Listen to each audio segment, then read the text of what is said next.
Good afternoon or good morning, good morning, good morning. Happy Sabbath. My name is Roddy English, one of the elders here, and we are getting into our health nugget for today. And today I have a very special guest. So as we settle down and find our seats, appreciate your attention at this moment in time. And this is a young man I met about a year ago now. And as you know, at my job, I went to a new office, took over some responsibilities in a new area, and I'm meeting some people, and they said, "Have you met Alonzo yet?" I said, "No, I haven't met Alonzo. What's so special about Alonzo?" I said, "Alonzo is an Olympic runner." And I go around the corner, and I meet Alonzo Russell, who is our guest today. And we have any Bahamians in the house today? Any Bahamians? I know I saw some coming in. They're probably upstairs with the kids, but they'll love this because Alonzo runs for the Bahamian national team, right? Alonzo, I'd just like to introduce you here to my audience here, our congregation here at Tabernacle.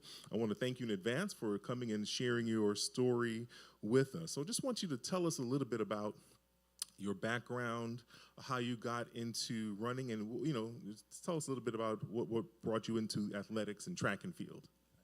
Good morning, all. First of all, thank you all for having me here.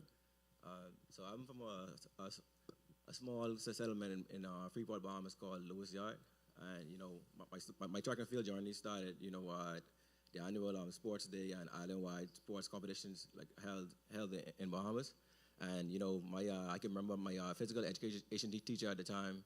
She recognized my talent, and she asked my parents to join me with a track team. From that time, my love for track and field just grew. It became very rewarding. So, I'm just blessed to just be successful in the sport. Good. So you had some introduction in the Bahamas, and you ended up going to, from what I can find, Essex County College, and then also at Florida State University. You ran at both of those institutions? Yeah. Okay. So I ran. So at Essex County College, I did my first 2 years there. It was real challenging. Coming from the hot climate in Bahamas and going all the way to Essex County College in New Jersey. So the snow, it was real shocking for me.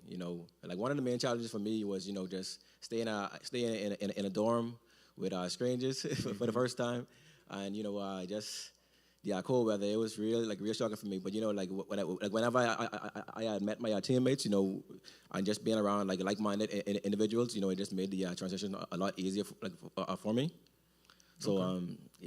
So then after 2 years, I transferred to Florida State University, where it felt more like home because I was around a lot more islanders, and the climate was a lot similar to Bahamas. So it was great. Good. No, appreciate that. So now you participated in what we have the Junior Olympics and so forth, these types of competitions. But I know that you ended up earning a medal at the Olympics, right, for your team. Would you consider that, I know you've won a bunch of medals, would you consider that the highest achievement, or is there another, is it your first medal that you value the most? Tell us, how do you value all of the accolades and awards that you've won? Yeah, so I've been blessed to win a lot of medals, but I'll definitely say, winning the bronze medal at the 2016 Olympic Games was definitely the peak. Mainly because, going into the Olympic Games, my team, we had ranked 15 out of 16 countries. So, so it was an accomplishment, just to make top 8 and make it to the finals. So, to top it off with a bronze medal, I could just say that the feeling was, it was just unreal. Good. Now, again, we met at work, so I know you as an engineer, right? Yeah. First and foremost. So I assume you earned an engineering degree from Florida State when you went there, and you've been working full time for how long? For 4 years. For 4 years, yeah. Okay. And when I talked to some of the guys out there, they said that, we have to respond to storm duties and so forth. So sometimes you get deployed, you work in 12, 16 hours a day, and you were doing this while still training for your athletics. And here's the point of why I have you here today, because I'm trying to, I'm a busy guy, and my wife always wants me to work out more, and I always tell her I don't have enough time because I'm busy. But you're finding a way to do your job, long hours. We work on a lot of issues together, and then still find it possible to train at an Olympic level, Olympic athlete level. So how do you balance a demanding career as an engineer as well as this managing your training schedule? You know, for me, it's mainly like, I try to ensure that, I like every day, I take my supplements. And, I have a great support system. I have a group of teammates. We all are part of a group chat, and I feel like, every week we challenge each other and keep each other accountable. So, on days like where I feel like, I don't want to train, I just think about conversations I have with them, and, it keeps me going. Yeah. So break it down for me. So, like on a regular work day, you're in the office, the service center by what, 8 o'clock, 7:30? What time do you normally get there? I get there like around 7:30, and I leave around about 4. About 4. Yeah. So on that day, when do you run? Do you run early in the morning? Do you run after you get home from work?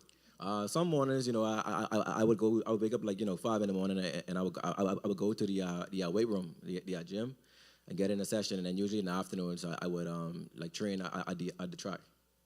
Okay, I got you. So are you done with your Olympic or professional running as well? Are you done with that now, or are you still training? I'm still training. The plan is to take part in the 2026 Commonwealth Games next summer in Scotland.